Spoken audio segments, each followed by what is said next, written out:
Bonjour à toutes et à tous et bienvenue dans le Grand JT de l'éducation. Tout de suite le sommaire. C'est un ouvrage qui va faire couler beaucoup d'encre. La Grande Garderie entend dénoncer les dérives présumées de l'éducation nationale. Idéologie, wokisme, écologie, à qui profite le crime? On en parle avec notre invité du jour. Puisqu'on n'est pas que négatif sur l'état de l'éducation nationale, on va aussi vous parler d'un ouvrage, le plus beau métier du monde.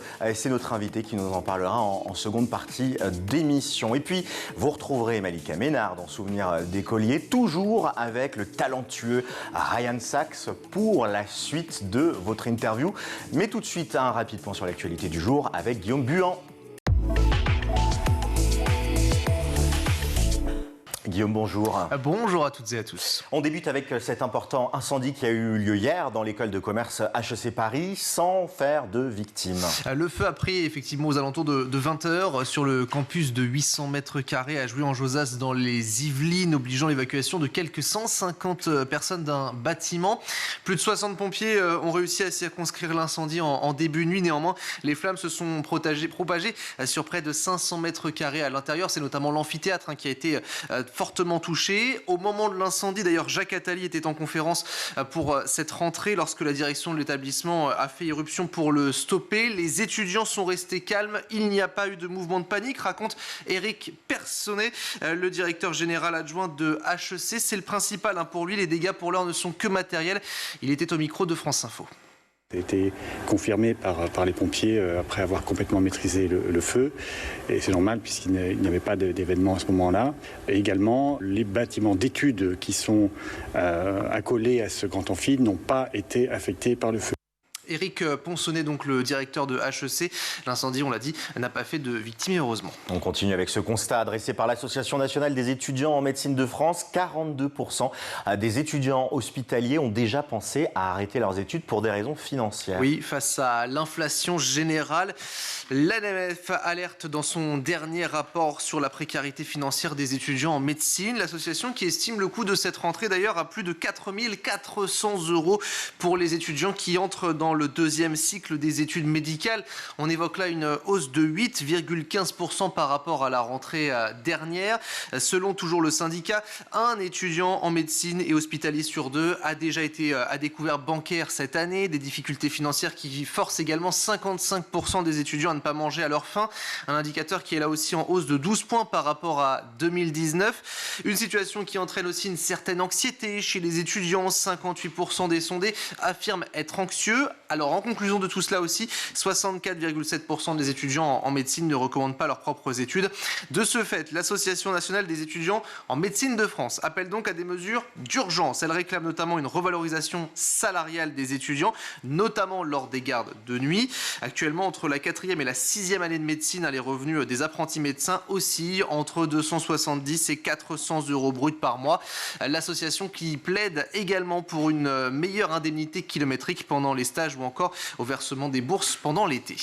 On vous en parlait hier. Un collège marseillais a donc fermé à cause de punaises de lit, mais ça n'est pas la seule fermeture dans la ville, puisque l'université d'Aix-Marseille ferme temporairement la fac d'économie et de gestion, mais pour d'autres raisons. Pour d'autres raisons, oui, c'est le site Colbert, situé près du Vieux-Port, qui est impacté en raison de l'insécurité liée au trafic de drogue juste à côté de la fac. Une fermeture qui doit prendre effet dès ce vendredi et pour une durée d'une semaine, dans l'espoir bien sûr de trouver des solutions pour résoudre ce problème.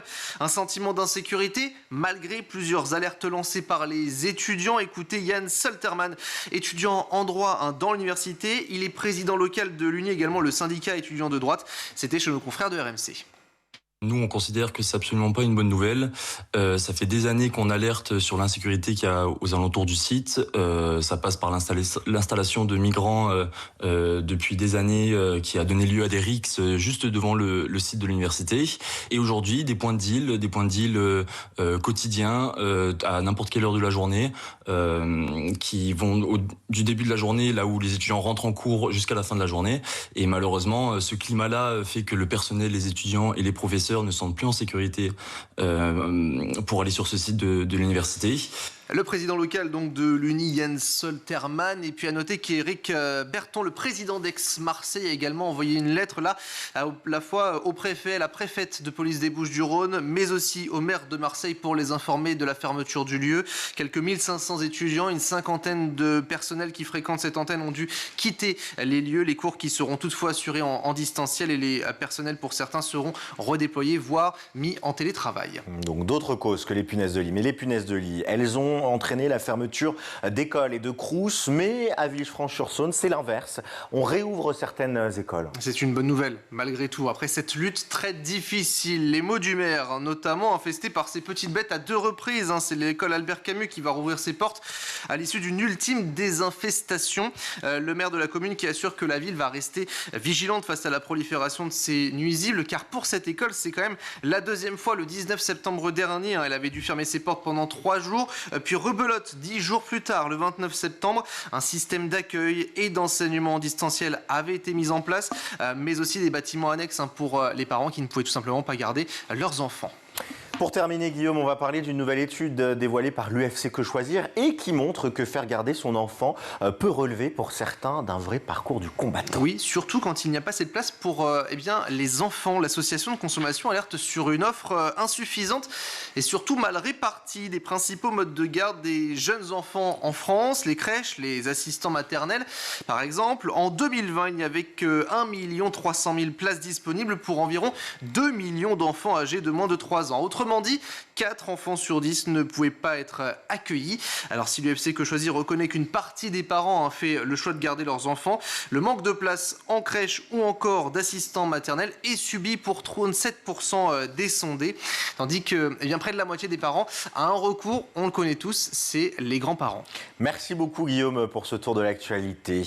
Est-ce que l'école est en train de devenir une grande garderie nationale? Est-ce que les enseignants sont encore là pour instruire ou bien simplement pour divertir et garder vos enfants? Eh bien, c'est les questions et la thèse coup de poing que pose notre invitée du jour, Lisa Kamen-Hirsig, dans son ouvrage La Grande Garderie, politique, écolo, wokiste, féministe. Dans son livre, Tout le monde en prend pour son grade. Le moins qu'on puisse dire, c'est qu'elle est remontée et elle est surtout notre invitée. Et nous avons donc le plaisir de recevoir Lisa Kamen-Hirsig. Bonjour. Bonjour Guillaume. Vous êtes l'auteur de La Grande Garderie aux éditions Albin Michel. On va commencer tout de suite par ce titre. La Grande Garderie, c'est le nouveau nom que vous donnez à l'école. L'école est devenue une garderie ? Une garderie, c'est un endroit où l'on divertit agréablement les petits-enfants. Voilà, c'est pas fait pour instruire, c'est fait pour les occuper pendant que leurs parents travaillent, que les adultes ont des occupations beaucoup plus importantes que de s'occuper de leurs propres enfants. Donc, ils les confient à d'autres gens. C'est ça, une garderie. Et l'école ne devrait pas être une garderie. L'école devrait être un lieu d'instruction. Souvent, d'ailleurs, aussi un lieu d'éducation, puisqu'aujourd'hui, on fait beaucoup d'éducation à l'école, parfois malgré nous, mais enfin, on est obligé.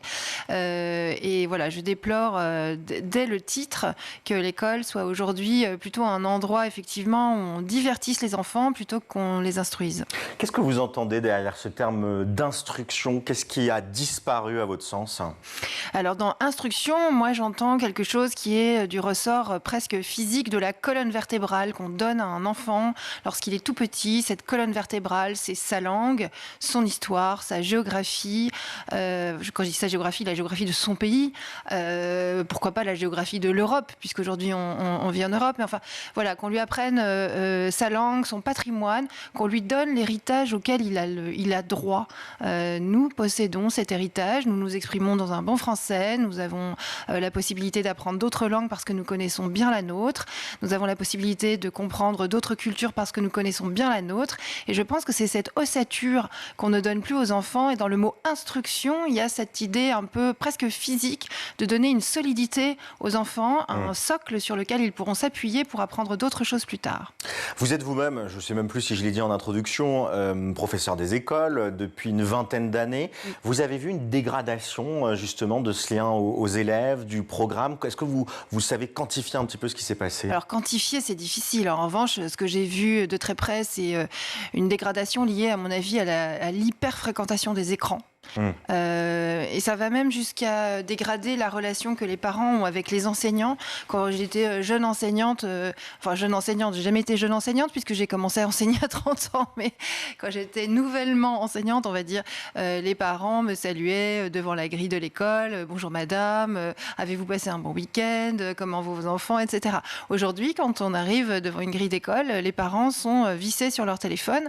Ils lèvent un peu la tête pour éventuellement nous saluer et ça se limite à ça. Donc, les écrans ont envahi l'école, ont envahi la relation avec les parents. Il y a énormément de choses qui se passent par WhatsApp, par Internet, par des sites comme École Directe, etc., qui sont supposés faciliter la vie de tout le monde, mais qui en réalité d'abord prennent un temps fou hors temps de travail et qui, à mon avis, dégradent la qualité de la relation. Vous le racontez d'ailleurs dans votre ouvrage, il y a un passage où vous expliquez que quand vous revenez, alors je ne sais plus si c'était de vacances ou de congé, de congé maternité, voilà, on vous a installé un tableau interactif et là c'est la grande découverte, vous ne maîtrisez pas l'outil et donc il ne vous sert pas à grand chose. C'est-à-dire que ça a été fait, comme dans la plupart des écoles, ça a été fait sans consultation préalable des enseignants parce que c'était la mode, c'est ce que j'ai appelé la fièvre numérique. Dans les années, je crois que c'est 2014-2015, ça s'est fait presque dans toutes les écoles, financé par l'État. Bien sûr, parce qu'il fallait être à la mode, il fallait équiper les écoles d'écrans interactifs, chaque enseignant recevait un ordinateur, etc. On sait aujourd'hui que les pays les plus technophiles, enfin, ceux qui réussissent le mieux dans le développement des technologies numériques, je pense aux pays asiatiques, Singapour, Hong Kong, la Chine, le Japon. On sait aussi que les pays, l'Amérique du Nord, la Silicon Valley, etc., sont des endroits où on expose très peu les petits-enfants aux écrans. On les met devant les écrans et on leur apprend à coder beaucoup plus tard. Donc aujourd'hui, en France, on expose les enfants aux écrans tout petits, dès le CP, peut-être même en maternelle. Moi, ça fait longtemps que je suis pas allée dans une classe de maternelle, mais dans toutes ces classes-là, il y a des écrans numériques interactifs. Mais est-ce que c'est pas un support, parce que c'est comme ça que c'est présenté, ça permet de montrer plus facilement des documents, de travailler plus facilement sur d'autres types d'activités, d'afficher des images. Est-ce que c'est pas ça le but, d'avoir une pédagogie un peu plus ouverte et d'illustrer plus facilement le contenu? Si c'était ça, pourquoi pas? Alors moi, j'ai l'habitude de dire qu'on peut faire l'école sous un arbre, mais pourquoi pas? Si c'était pour montrer des belles images, des belles cartes projetées de temps en temps un film scientifique ou je vais bien, parce que je donne un exemple dans mon livre, par exemple, pour tracer un cercle aujourd'hui, une maîtresse d'école, il suffit qu'elle fasse une espèce d'arc de cercle avec son doigt au tableau comme ça. Le tableau reconnaît que la maîtresse, puisqu'elle est dans un logiciel de géométrie, peut faire un cercle et ça fabrique un cercle tout seul. Sauf que en fait, ce que voient les enfants quand on leur donne la définition d'un cercle, c'est-à-dire l'ensemble des points qui sont à équidistance d'un centre, ce que voient les enfants, c'est que la maîtresse, elle fait un pauvre geste avec son bras et ça fait un cercle. Autrefois, quand on voulait faire un cercle au tableau, on prenait un compas. Alors évidemment, ça ripait un peu. On avait l'air parfois un peu idiot parce que c'était pas du premier coup. On prenait un compas en bois avec une craie, etc. C'était parfois un peu compliqué, mais au moins les enfants voyaient l'illustration de la définition. Qu'est-ce qu'un cercle? C'est l'ensemble des points qui sont à équidistance du centre. Si vous faites un arc de cercle avec la main, vous ne voyez pas ça. Alors moi, je ne suis pas contre le numérique par principe. Je suis pour une utilisation raisonnée. Et ce que j'ai constaté, c'est que dans les années 2014-2015, c'était une espèce de fièvre, une espèce de mode. Et on se faisait traiter de réac quand on refusait de faire des choses au tableau interactif. Mais est-ce qu'il n'y a pas aussi, et c'est ce qu'on sent à travers votre ouvrage, quelque chose d'assez idéalisé sur les manières d'enseigner un peu traditionnelles? Mais est-ce que notre époque, on avait le débat il y a 2 jours, par exemple, sur ce plateau, où on expliquait que, par exemple, la sacro-sainte dissertation qu'on fait à la maison est vouée à complètement disparaître parce qu'aujourd'hui, un outil comme ChatGPT permet aux élèves de le faire en 2 minutes et donc ça n'a plus aucune valeur pédagogique de demander à un élève de faire la dissertation à la maison. Est-ce qu'on n'a pas aussi des usages, et vous le parliez avec le téléphone, qui sont tellement en évolution qu'il faut vivre avec son époque et sinon, si on reste sur des méthodes trop à l'ancienne, on va avoir des élèves qui seront complètement inadaptés au monde dans lequel on vit, qui est un monde dans lequel, en 3 clics sur ChatGPT, on peut formuler un mail pour demander une réduction d'impôt ou pour candidater à un entretien d'embauche. Alors que ça soit difficile à évaluer pour des enseignants, que le travail d'un élève dont on ne sait pas s'il a été fait avec ChatGPT ou pas, soit difficile à évaluer pour un enseignant, j'en conviens.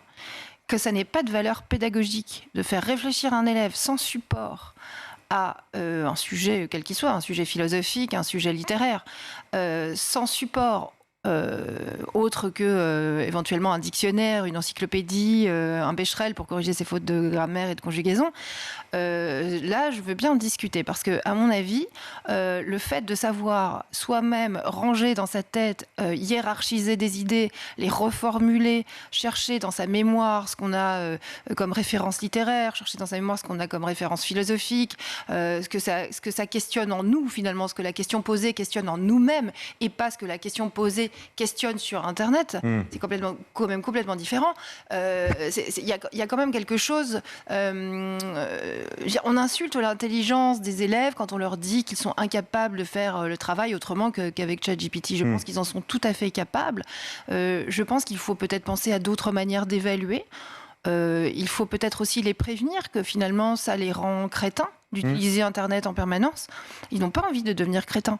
Moi, il y a une année où j'ai lu à des élèves les résultats d'une étude qui avait été faite aux États-Unis sur la baisse de QI liée justement à la surutilisation des écrans et des logiciels en classe. Ils étaient affolés, mais ils ont raison. Il peut se passer demain un grand bug informatique. Il y a quelque chose qui ne disparaît pas, c'est ce que vous avez dans votre mémoire à long terme, ce qui a structuré votre pensée.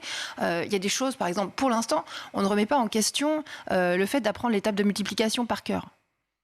Bientôt, ça va se produire, puisqu'on pourrait très bien dire, bah oui, c'est vrai, j'ai qu'à parler à mon téléphone et lui demander 6 x 7.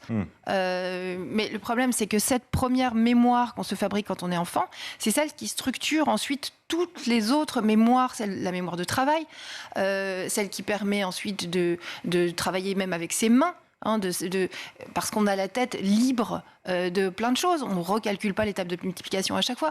On ne réfléchit pas. Je ne sais pas si je vous dis Louis XIV. Il y a 1000 choses qui vous viennent en tête. Vous n'avez pas besoin de questionner votre téléphone pour savoir à quel siècle il vivait, etc. Vous considérez que les programmes, c'est un peu ce que vous dites, par exemple, avec l'histoire, avec les programmes d'histoire, vous considérez qu'ils sont aussi inadaptés, qu'ils ont été revus, qu'ils sont au service d'une idéologie. C'est un peu ce que vous défendez dans l'ouvrage. Mais quelle idéologie? Qu'est-ce qui se passe parce qu'on parle beaucoup de l'éducation. On avait hier un enseignant qui nous parle des conditions des enseignants, de la difficulté du métier, de tout ce qu'il peut y avoir, mais c'est l'une des premières fois qu'on a une enseignante qui écrit et qui dit, bah voilà, les programmes aujourd'hui ça ne va plus, il y a une idéologie. Qu'est-ce qui se trame en fait? Alors, quand j'étais petite, moi j'ai presque 50 ans, il y a eu un changement, on va dire, démographique dans l'éducation. C'est-à-dire qu'il y a eu le collège unique. On a voulu envoyer absolument tout le monde au collège, suivre les mêmes études au collège. Autrefois, il y avait des filières dès le collège. On passait un certificat d'études et en fonction des résultats, eh bien, on obtenait telle ou telle filière. Ensuite, il a fallu envoyer tout le monde au lycée. Il a fallu envoyer tout le monde au bac. Aujourd'hui, il y a 80% d'une classe d'âge qui passe son baccalauréat. Et ça, c'est pas bien pour vous? Je termine. Et en fait, cette massification de l'enseignement, elle s'est accompagnée d'une massification des enseignants. Forcément, quand il y a 12 millions d'élèves, par rapport peut-être à 2 millions d'élèves autrefois, forcément, ça multiplie par 5, 6, 10 le nombre d'enseignants. Aujourd'hui, le nombre d'enseignants en France, c'est environ 850 000 professeurs. Ce que je déplore, c'est que cette uniformisation ne correspond pas à tous les profils d'élèves. Il se trouve que je suis double nationale. J'ai aussi une nationalité qui est la nationalité suisse. Que dans mon autre pays, l'obligation scolaire est beaucoup plus courte. On envoie les élèves à l'école à partir de 4, 5, 6 ans. Ça dépend des cantons, puisqu'il n'y a pas de ministre de l'Éducation nationale. En Suisse, ça n'existe pas, c'est cantonal. Et souvent, les élèves sortent de l'école à peu près à 14 ans, 14-15 ans. Ils entreprennent, pour la plupart d'entre eux, c'est la proportion inverse de la France. Pour 70% des élèves, ils entreprennent ce qu'on appelle un apprentissage. Ce qui ne les empêche pas du tout de revenir dans des études supérieures à quand ils ont 18, 19 ans pour suivre, par exemple, un cursus de marketing, un cursus d'informatique, pour apprendre l'anglais, le management, etc. Donc, on les fait travailler à partir de 14-15 ans. Alors, l'apprentissage, on travaille. On les fait pas travailler, c'est un choix. Oui. Personne n'esclavagise pas. Non, mais bien sûr, mais ils deviennent des travailleurs à partir de 14-15 ans. Parmi les ministres suisses, en Suisse, il y a en permanence 7 ministres. Il y en a 4 qui viennent de l'apprentissage. Donc, comme quoi, c'est pas une voie de garage. Ils apprennent un métier. Alors, en Suisse, il y a, je crois, structurellement à peu près 2,5% de chômage.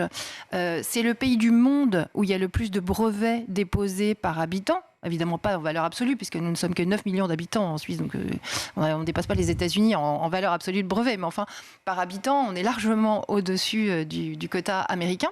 Et c'est un pays qui est très technophile, il y a des laboratoires, on a des écoles polytechniques. Voilà, Mais c'est un modèle que vous pensez qu'on pourrait dupliquer en France, c'est-à-dire envoyer, enfin pas dupliquer, mais vous pensez qu'il faudrait mettre fin au collège unique et dès l'âge de 14-15 ans, envoyer pas mal de jeunes faire de l'alternance? Il y a pas mal de jeunes gens qui ne sont pas très bien à l'école à 15, 16, 17. On le voit, ils deviennent parfois dépressifs, parfois violents, parfois ils sont très mal dans leur peau pour certains. Et je parle de certaines personnes. Et ils seront mieux dans le monde du travail? Quantifier. Je pense que apprendre un métier, je sais pas quoi, la ferronnerie, devenir jardinier, devenir, je sais pas, soudeur. Il y a des métiers en micromécanique, en nanotechnologie. Il y a des métiers qui sont passionnants et qui sont pas des métiers intellectuel. Il n'y a pas de raison que tout le monde suive le même... Regardez, moi, par exemple, j'ai fait des études de droit. Un peu par conformisme. J'ai passé une maîtrise de droit international public. Bon, voilà. Mais en fait, ma passion, c'était d'enseigner à des petits-enfants. J'aurais pu très bien, à 17 ou 18 ans, faire tout de suite une formation et à 20 ans, me retrouver à enseigner à des petits-enfants. Il se trouve que j'étais bonne à l'école, donc on m'a dit, avec ta mention très bien, va faire des études supérieures. C'est tellement la voie logique. On ne se pose pas de questions en France. Alors, a fortiori des élèves qui ont des difficultés à l'école, moi je pense qu'il faut quand même se poser la question de savoir s'il ne serait pas mieux à apprendre un métier, quitte à revenir, comme le font les Suisses, justement, quitte à leur reproposer ensuite de faire des formations pour revenir dans le supérieur.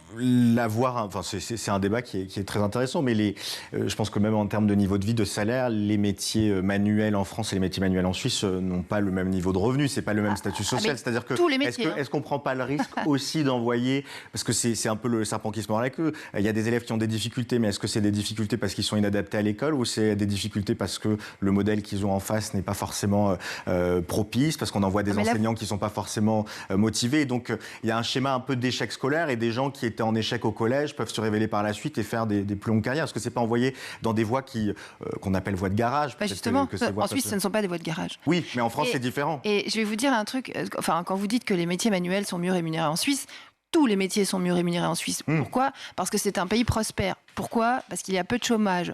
Pourquoi? Parce qu'on n'adapte pas les gens à la société, on adapte la société aux gens. C'est parce que les gens aiment... Objectivement, il y a des gens qui aiment travailler avec leurs mains. C'est pas une honte, ce sont des beaux métiers.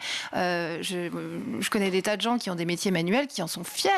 Des gens qui, à 15-16 ans, savent fabriquer des choses que je ne saurais jamais faire de ma vie. C'est fabuleux de savoir fabriquer des couteaux ou de savoir faire pousser des fleurs. Moi, j'ai un jardinier qui passe chez nous de temps en temps. C'est formidable de voir un jardinier travailler. Mais est-ce que c'est pas une forme d'échec de l'école de dire, on réussit pas à former, on n'a pas réussi à transmettre à suffisamment de monde, donc on va s'arrêter plus tôt et on va former des armées d'ouvriers à 13 ans? Alors, si vous prenez l'exemple de la Suisse, il n'y a pas d'armée d'ouvriers en Suisse. Oui, mais c'est pas la même démographie, c'est pas la même, sans doute. Très voisin, par exemple, si je vous dis pas que je suis suissesse, vous pouvez pas le deviner. On parle la même langue. Enfin, en Suisse, il y a 4 langues, mais on parle le français aussi. On est quand même très, très semblables. C'est un pays qui a 9 millions d'habitants. Alors, c'est pas un énorme pays, mais enfin, c'est pas non plus ridicule. Non, je crois que c'est juste... Alors, on a un principe en Suisse qui est très différent, un principe politique qui est très différent, qui est le principe de subsidiarité. C'est-à-dire que en France, tout est très centralisé. C'est l'État qui décide des programmes pour toutes les écoles de France. Voilà, on crée le collège unique. Il y a un ministre qui dit on va faire le collège unique. Alors tout le monde fait le collège unique. En Suisse, c'est cantonal. Il n'y a pas d'éducation nationale. C'est l'instruction publique, c'est cantonal. Et les gens, finalement, l'État ne s'occupe que de ce dont les gens ne peuvent pas s'occuper seuls ou ce dont les cantons ne peuvent pas s'occuper. Voilà.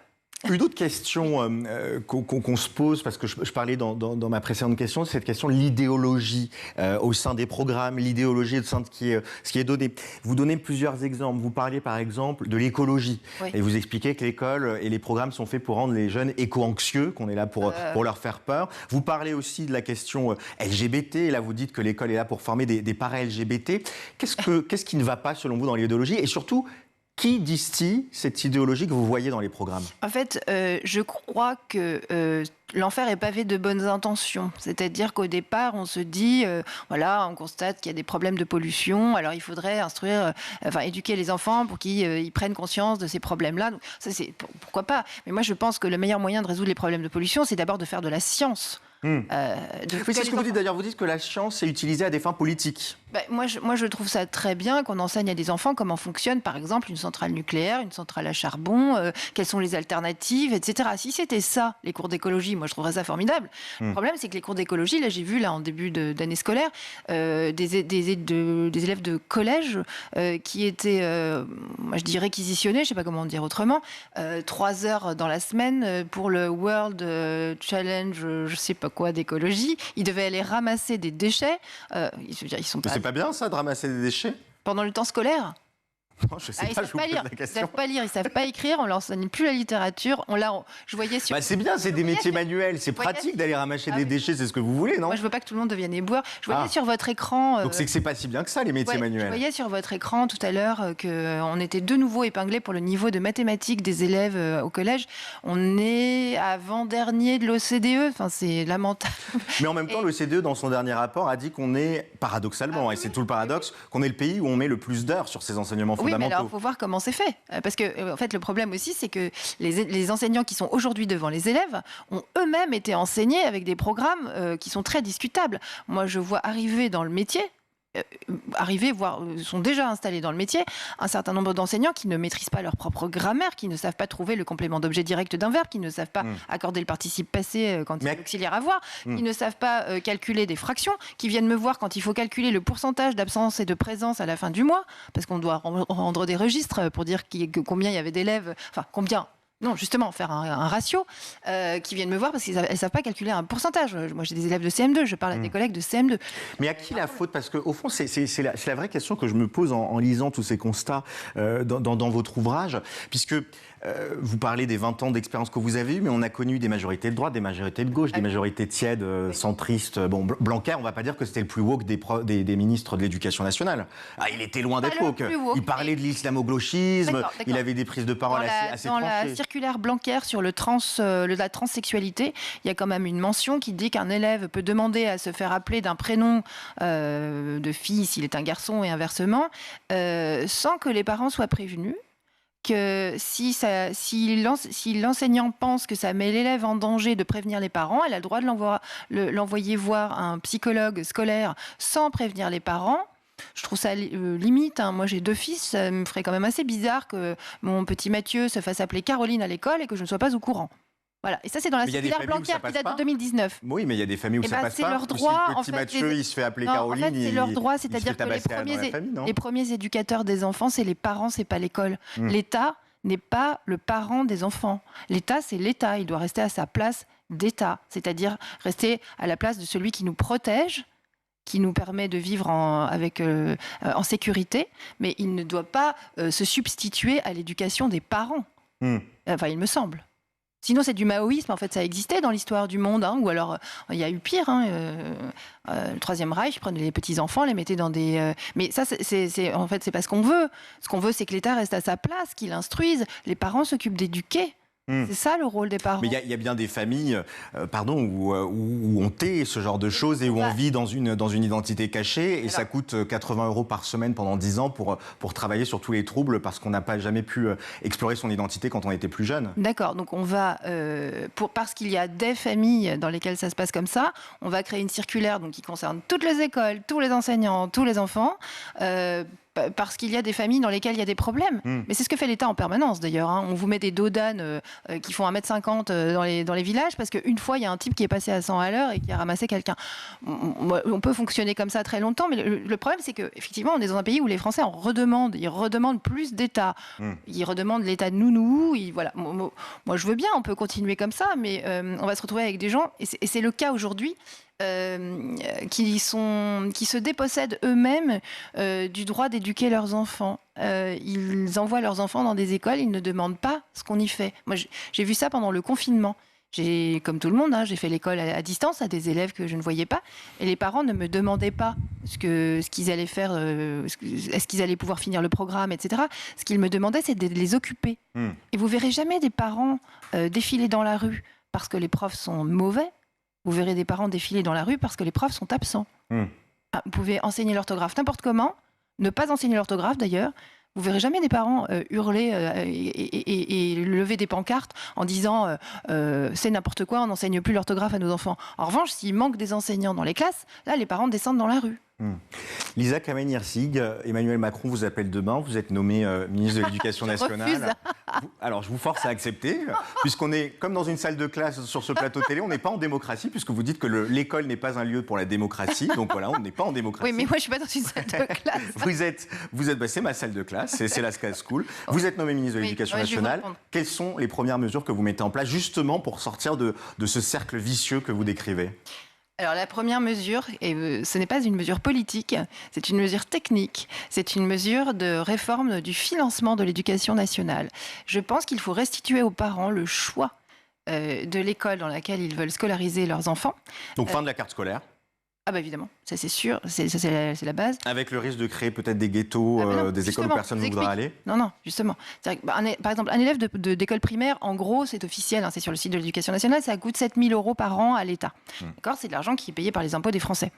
Ces impôts sont dédiés à l'éducation nationale. On les donne d'office à l'éducation nationale. Si on restituait, comme ça se fait dans certains pays, cette somme aux parents, ils pourraient l'affecter où ils le souhaitent.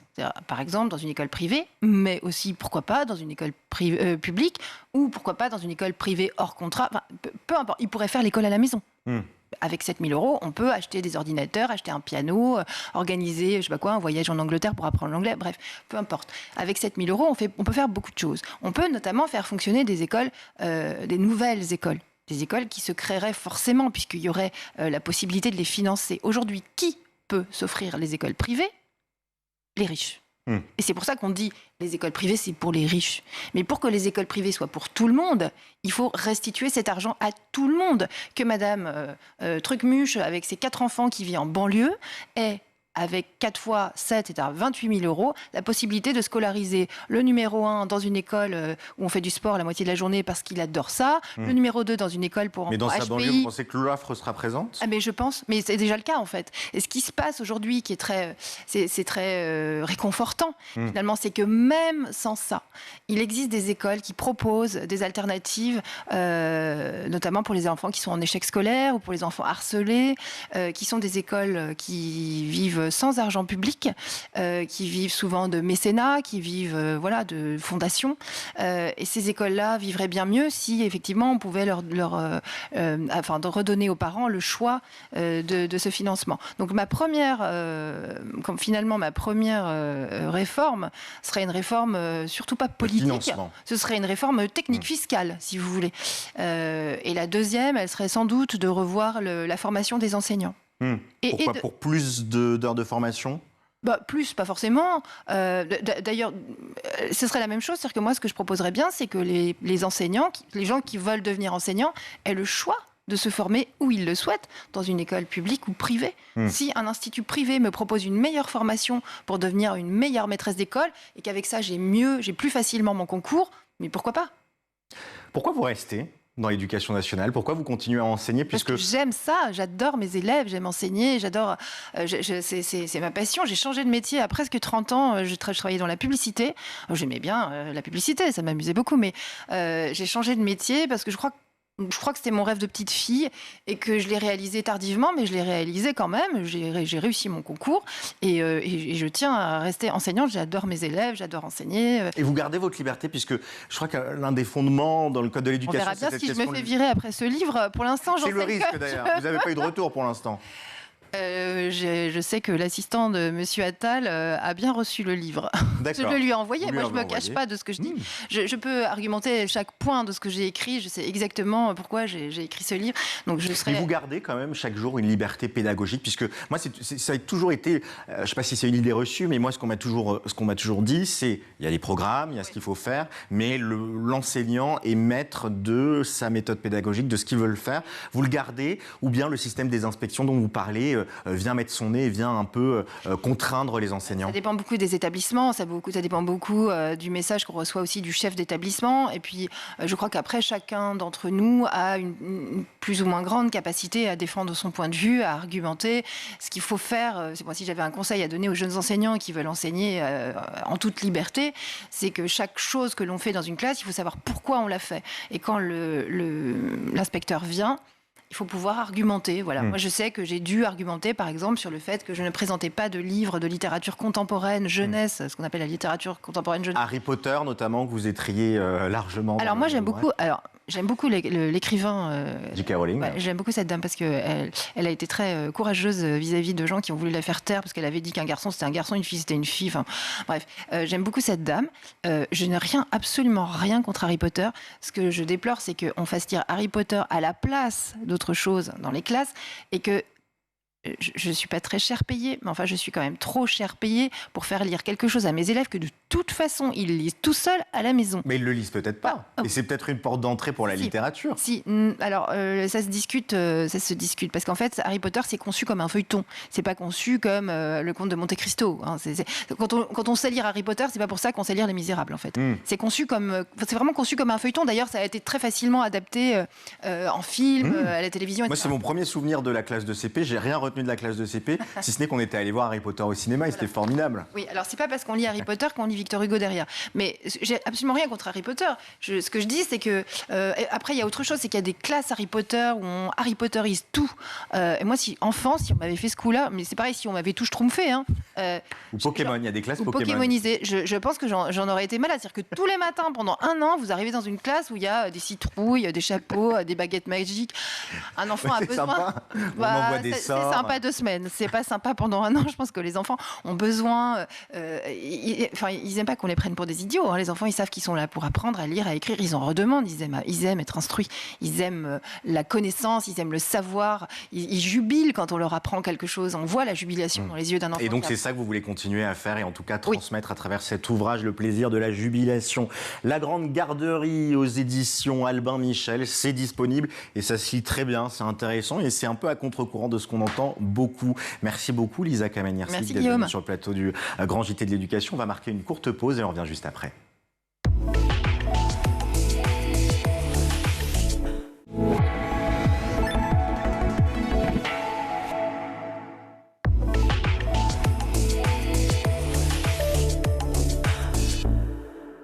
On est de retour dans le Grand JT de l'Éducation avec un nouvel enseignant et un témoignage différent. On passe de la Grande Garderie nationale au plus beau métier du monde, sans aucune transition.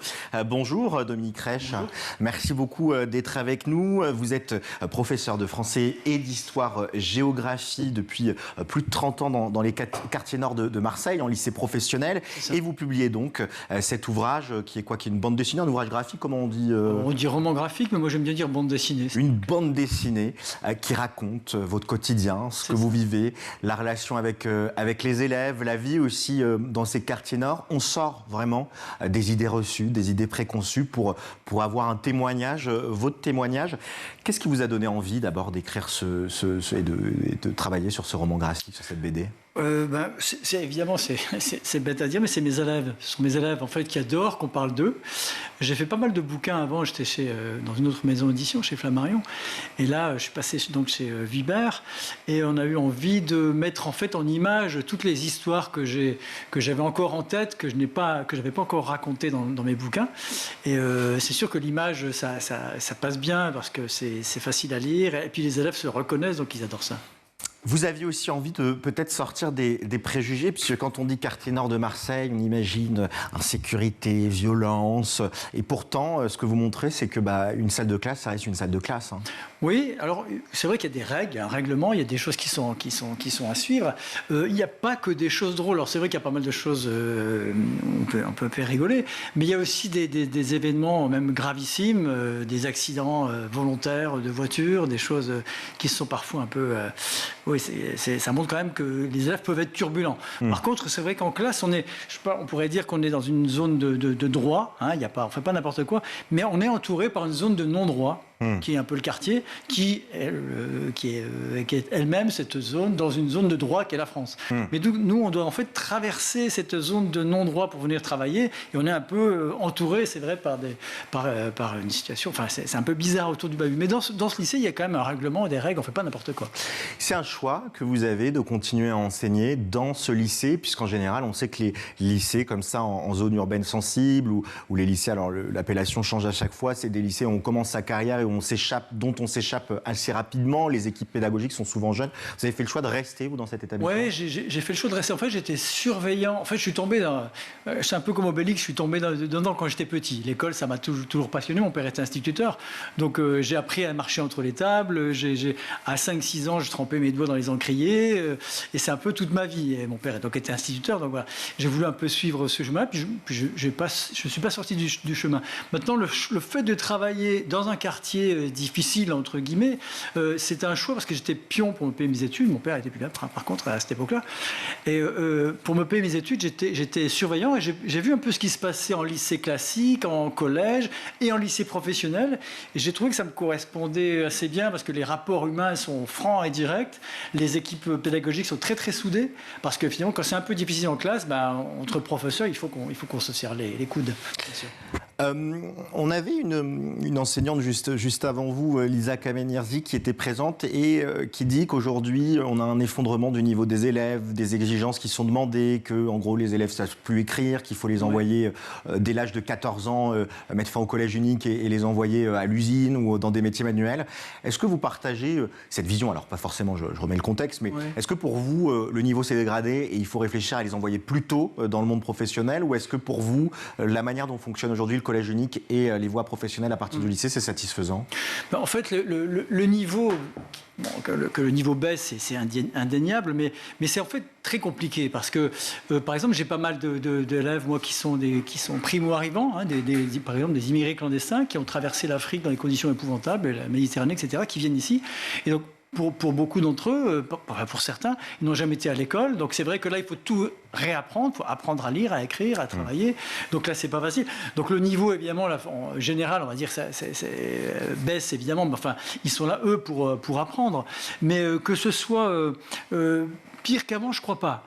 Je crois pas. En tout cas, l'envie, elle est intacte, l'envie de réussir. Voilà. Alors, il y a une baisse de niveau, mais enfin, on est là pour essayer de redresser la barre. En tout cas, on s'y attelle au quotidien. Qu'est-ce que vous pensez aujourd'hui de la situation des professeurs, de votre situation aussi? On entend beaucoup les baisses de moyens, les salaires qui ne sont pas assez élevés, le manque d'attractivité. C'est quelque chose que vous ressentez au quotidien? Oui, c'est sûr.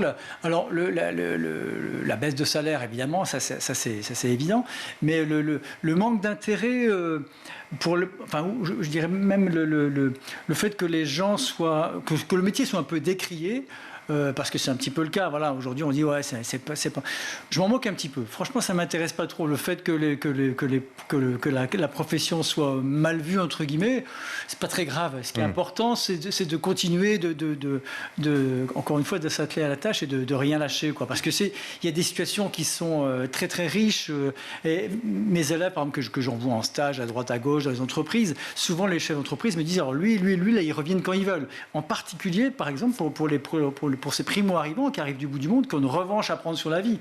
Donc tout ça, ça crée beaucoup d'intérêt pour cette profession. Après, le fait que ce soit effectivement décrié, c'est vrai. Ouais. Est-ce que vous avez des moments de doute? Est-ce que vous avez eu dans votre carrière des moments où vous avez eu envie de tout plaquer, où vous vous êtes dit c'est trop, je vais faire autre chose? Alors tout au début, effectivement, si j'ai quelques secondes, le tout début de ma carrière était un peu difficile parce que c'était vraiment la deuxième ou troisième année, j'étais en poste, et là j'ai eu un peu des difficultés parce que j'ai eu une expérience un peu bizarre. J'ai un élève alors c'était le début de l'année, j'ai commencé à écrire quelques mots, la date, etc. au tableau, et j'ai entendu une grosse détonation, mais vraiment horrible, dans la salle de classe. Je me suis retourné, et j'ai un élève qui a sorti un revolver de sa poche, qu'il a posé sur sa table, bam, comme ça, et qui a dit non monsieur, c'est rien, vous inquiétez pas. Donc là je me suis dit si c'est ça le boulot, je vais pas réussir à faire. Et pourquoi son arme s'est déclenchée dans sa poche? Oui, alors c'est-à-dire que c'est un truc incroyable, c'est que quand il s'est mis assis, le percuteur s'est mis en arrière, il a voulu remettre en position le percuteur en pressant sur j'y connais rien, mais enfin sur la gâchette ou voilà. Et donc le coup est parti. Et ce qui est très très bizarre, c'est que quelques heures plus tard, donc heureusement il a quand même touché la fémorale, heureusement il s'est touché lui, donc il y a des expériences un peu lourdes comme ça. Ce qui était quand même très bizarre, c'est que quand je l'ai retrouvé à l'hôpital quelques heures après, le papa est arrivé et quand je lui ai un peu expliqué la situation, il était un peu affolé, il a foncé sur son fils et il a dit à son fils, je t'ai expliqué qu'il y a une sécurité à mettre comme ça quand tu... Donc là je me suis dit, on est dit... Où est-ce que vous êtes tombé? Voilà, c'est un peu rocambolesque, mais c'était des situations... Alors là je me suis dit, c'est un peu difficile, ce boulot. Et vous avez revu des armes plus tard dans les salles de classe ou non? Justement, c'est pour ça que j'ai continué le métier. D'accord. C'était tout à fait exceptionnel. Vous avez juste mis un portique au-dessus de l'entrée de votre salle pour éviter que les armes arrivent. Toutes les anecdotes que vous racontez dans cet ouvrage sont toutes vraies, c'est que des choses que vous avez vécues? Tout est strictement vrai. Alors j'étais épaulé par le dessinateur qui est venu dans mon lycée. Éric Doxa. Éric Doxa, qui est un super dessinateur, puis qui ne suit pas trop la mode des mangas, etc. Donc moi, ça m'a bien plu. Et il est venu au lycée pour rencontrer mes élèves. Alors les élèves étaient tout contents de montrer ce qu'ils faisaient. Ils ont été vraiment adorables avec lui. Ils lui ont réservé vraiment un très très bon accueil. Et donc ça l'a mis un petit peu dans l'ambiance. Et alors lui, parfois, c'est pas qu'il rajoute, mais c'est qu'il enjolive un petit peu. Je sais pas, quand les élèves vont arracher des fleurs ou des plantes vertes sur le rond-point d'en face pour les mettre dans ma salle, pour décorer ma salle. Bon, lui, il en a rajouté un petit peu. Là, c'est presque la forêt vierge dans ma salle. Mais enfin, c'est une super expérience que j'ai eue avec lui. Ça reste le plus beau métier du monde, selon vous, le métier d'enseignant. Qu'est-ce qui fait que vous vous levez le matin en vous disant « je fais un métier que j'aime » ? Je suis persuadé, moi je reste persuadé que c'est effectivement le plus beau métier du monde. Vous savez, c'est Philippe Mérieux et Boris Cyrulnik qui ont repris un petit peu les mots d'Einstein, qui dit que l'important, bien sûr, c'est la transmission du savoir, c'est le plaisir de la transmission du savoir, mais surtout, c'est la transmission du plaisir de savoir.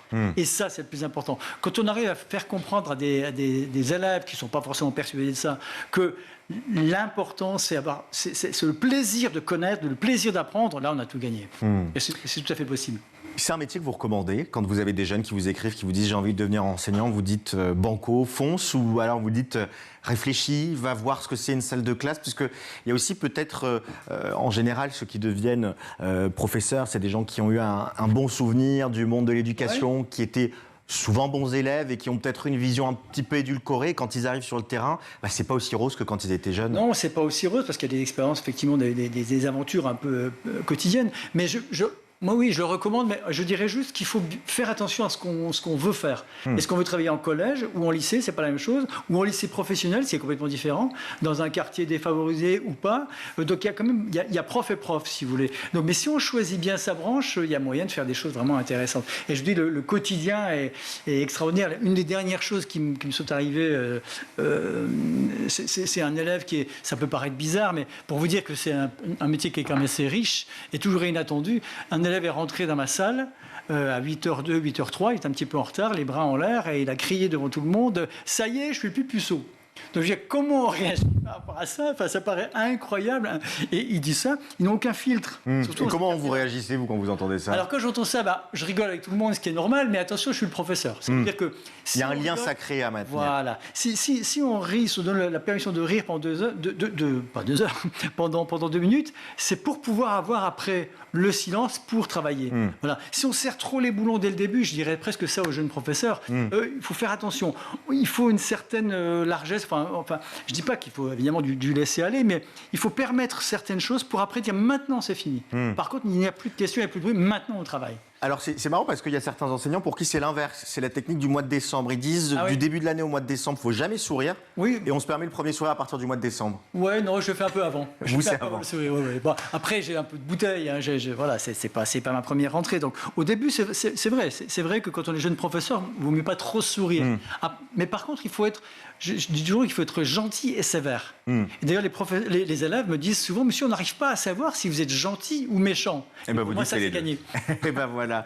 Merci beaucoup, Dominique Reich, d'avoir été avec nous, professeur de français et d'histoire-géographie, auteur du roman graphique Le plus beau métier du monde, illustré par Éric Doxa aux éditions Vibert. Merci d'être venu pour nous parler de votre belle profession. Tout de suite, on retrouve Malika Ménard, toujours avec le très célèbre musicien Ryan Sachs, qui, comme son nom l'a dit, ne fait pas du piano, mais du saxophone.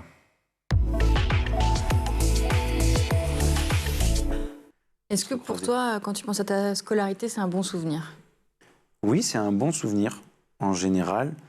Bon, bien sûr, il y a eu des petits trucs aussi, moi, qui m'avaient dérangé. J'étais dans la mentalité, on va dire, de collégiens, lycéens. Quand moi, j'ai commencé en fait à faire mes vidéos, on va Ouais. dire. Tu as commencé à quel âge?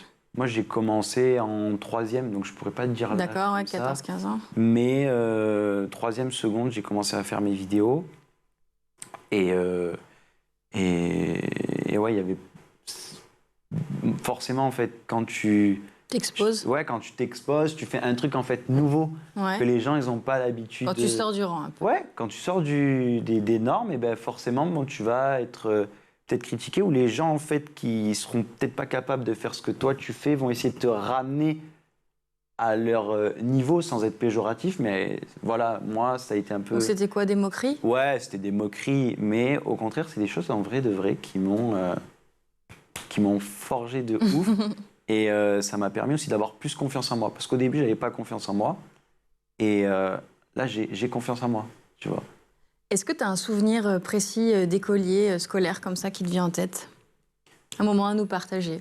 En mode en primaire, collège ou... Ouais, quelque chose de triste, de drôle, une anecdote, quoi. Ou de clé, de déterminant. Après, je faisais des bêtises quand j'étais au primaire. Comme je disais, un jour, je me suis fait choper, en fait. La petite histoire, c'est quoi? Il y avait des petites pierres, tu vois, dans l'école. Et l'école, il y avait un grillage et on avait la vue sur la route, en fait. Il y avait les voitures qui passaient. Et puis, il y a un collègue qui a commencé à jeter des pierres, en fait. Et on trouvait ça cool. Jeter des pierres sur les voitures. Vous trouviez ça cool? Ouais, bah ouais, c'est super bête, cool, quoi, ouais. tu vois. Donc c'était drôle quand on arrivait à en toucher une, etc. Et un jour, ce qui se passe, c'est que on rentre en classe, en fait, tout simplement. Il y a le proviseur qui dit... Vous avez touché la voiture du non, proviseur? je veux voir Ryan. Je dis, mais moi, en fait, j'avais rien fait ce jour-là. C'est ça le pire. Je suis arrivé dans le bureau et tout. Il y avait deux petites, en gros, de CP, quoi. Voilà. Et en gros, il y avait une pierre qui était passée vraiment à ras d'un professeur, en fait, qui allait... Voilà. Et après j'ai pris tarif. Hein. C'est quoi le tarif? Tarif, j'ai pris ma fessée par le papa. Ah, si. Mais voilà, c'était des petites bêtises comme ça. Mais en soi, j'étais quelqu'un de vraiment très sage. T'avais une matière préférée? Matière préférée, moi j'aimais beaucoup l'histoire. Ouais.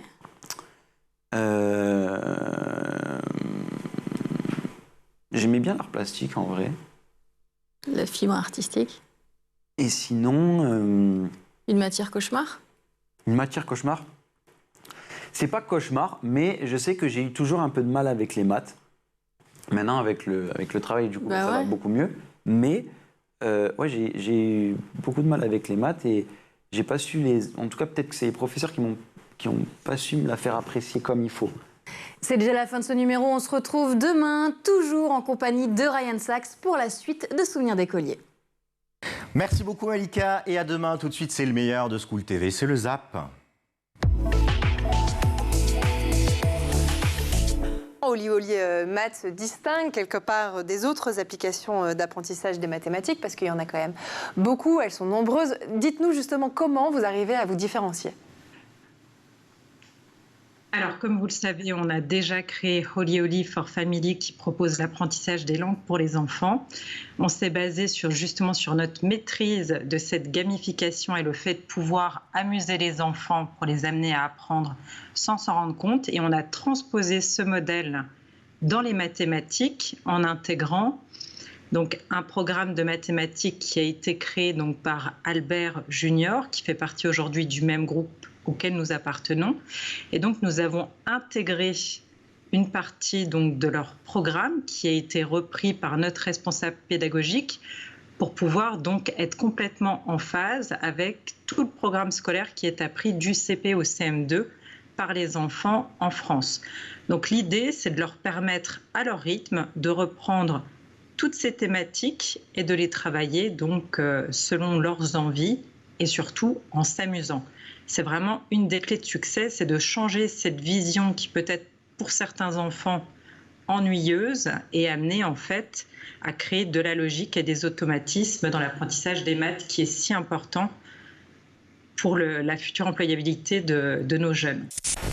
l'idée aussi d'une restriction d'activité. C'est pas seulement vous n'irez pas à la cuisine, ça empêche de faire des choses. Oui, par exemple, les rapports sexuels ont longtemps été prohibés durant les règles. Et ils le sont toujours dans certaines religions, d'ailleurs. Dans certaines religions, oui, où il y a un risque de contamination, de toucher quelque chose d'impur. Une femme qui aurait ses règles serait impure. Il y a aussi des mythes, comme quoi si une personne a un rapport sexuel pendant ses règles, elle enfantera un enfant roux.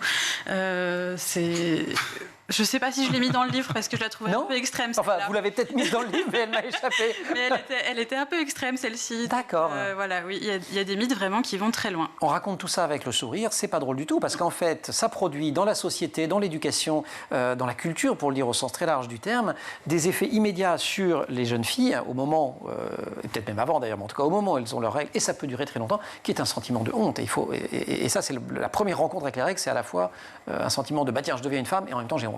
Oui, il y a un sentiment très ambivalent et l'événement des règles annonce la fertilité. Tu deviens tu fais partie de l'équipe des femmes, c'est fantastique, tu es fertile, tu vas pouvoir enfanter. Et le cas échéant, si je suis la dernière de la bande, je suis plutôt contente, voilà, parce que je me sentais un peu petite fille exclue. C'est le badge de l'équipe, c'est ça. On rejoint la team et en fait, en même temps, on a cette honte d'être une femme parce qu'il va falloir apprendre à contrôler le corps, à contrôler la marque du sang, éviter les taches, apprendre à cacher les règles. C'est un projet qui vient des enfants, hein, c'est ça, hein, c'est le souhait des enfants qui ont émis avec pas mal de répétitions le souhait de vouloir transformer ces champs. Oui, tout à fait. Comme disait Laurence Survoix, en fait, ces champs jouxtent l'école, où se trouve effectivement l'accueil périscolaire donc de l'Ambalarmor sur le site de Beaulieu. Et les enfants, en fait, trouvaient ça un peu dommage de ne pas avoir accès à ce champ où il ne se passait pas grand-chose. Certes, des herbes folles s'y trouvaient. Et ils avaient remarqué en plus que certaines personnes commençaient à jeter leurs déchets. Donc ça leur plaisait pas du tout. Donc on a entendu justement leurs revendications. Et nous, en tant qu'animateurs du périscolaire, ce qu'on leur disait, OK, là vous n'êtes pas d'accord, mais vous avez toutes les clés en main pour agir et nous sommes là pour vous accompagner. Donc à partir de là, c'est qu'est-ce qu'on fait de ces champs? Qu'est-ce qu'on a envie de faire? Et les enfants nous disaient, nous, on a envie d'y aller, on a envie d'accéder, on a envie de faire de belles choses, on a envie que la nature soit respectée. Et à partir de là, l'idée a commencé à germer. Pourquoi pensez-vous que justement les élèves français ont tant de difficultés dans cette matière? Quels sont les obstacles les plus courants qui sont rencontrés par les élèves aujourd'hui? C'est une peur des mathématiques? C'est qu'on l'enseigne justement non pas par le jeu, mais de manière plutôt traditionnelle? Alors, je pense qu'il y a beaucoup de choses qui se jouent dès le plus jeune âge. Et quand, en fait, les enfants passent à côté de certains fondamentaux, malheureusement, ils vont se le traîner, en fait, toute leur scolarité. Donc, ce qui va avoir un impact sur leur confiance à être bons, justement, en mathématiques. Et je dirais qu'après, ils vont vraiment se désintéresser de cette matière et se mettre eux-mêmes dans une case de « je ne suis pas bon en mathématiques ». Alors que finalement, dans les mathématiques, il y a énormément de thématiques différentes et surtout, on peut les renforcer et les apprendre à n'importe quel âge. Donc c'est pour ça que le fait de pouvoir permettre aux enfants de le retravailler par eux-mêmes à la maison, ça peut justement permettre de réintégrer des enfants vers cette matière. Dans les mots qui reviennent chez les ados que vous avez interrogés, parce qu'il y a pas mal de citations dans le... Alors non, d'ailleurs, ce ne sont pas des ados que vous avez interrogés, ce sont des femmes mais qui se souviennent de leurs premières règles. Il y a quand même panique, traumatisme. Il n'y a pas beaucoup, ça fait rigoler quand même. Non, il y en a certaines. Il y en avait une, je me souviens, c'était la première personne que j'interrogeais qui me disait « Moi, ça a été une grande célébration ». Moi, j'étais là « Ah ». Ok, on va voir. Et ça a été un peu l'exception. Mais c'est vrai que le mot trauma est revenu souvent. Et cette peur, de cette incompréhension. Il y a même des personnes qui avaient reçu des informations, mais qui ont été surprises que ça leur arrive. Elles n'étaient pas certaines. Parce qu'on parle de sang, on imagine quelque chose de rouge, et la réalité est tout autre. Célébration, dans certaines cultures, on célèbre. Oui, on célèbre. Hier, une personne me disait qu'elle avait fait des crêpes avec sa maman le jour où elle avait eu ses règles. Et il y a d'autres éléments que j'ai découverts au fur et à mesure, même après la fin de mon manuscrit. Il y a aussi une claque qui est donnée dans certaines régions de France une fois qu'on a ses règles. Laurence Survoix, quelle est votre définition à vous de votre écolieu à l'Ambalarmor? C'est un espace de partage, de rencontre avec aussi les habitants, avec aussi donc tous les tous les usagers du secteur, c'est-à-dire donc les enfants de la crèche, les enseignants bien sûr, et donc c'est un espace où les enfants sont pleins d'idées et sont vraiment porteurs d'un projet.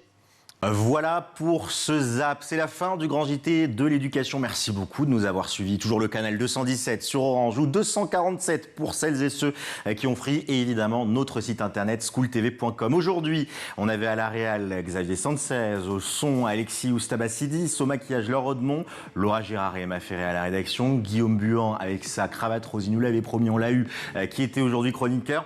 Excellente nouvelle. Virginie Guillaume est de retour dès demain pour le grand JT de l'éducation. Je sais qu'elle vous avait manqué, à moi aussi. Et je vous souhaite de passer une très bonne journée et je dis rebonjour à Virginie. Ciao, ciao.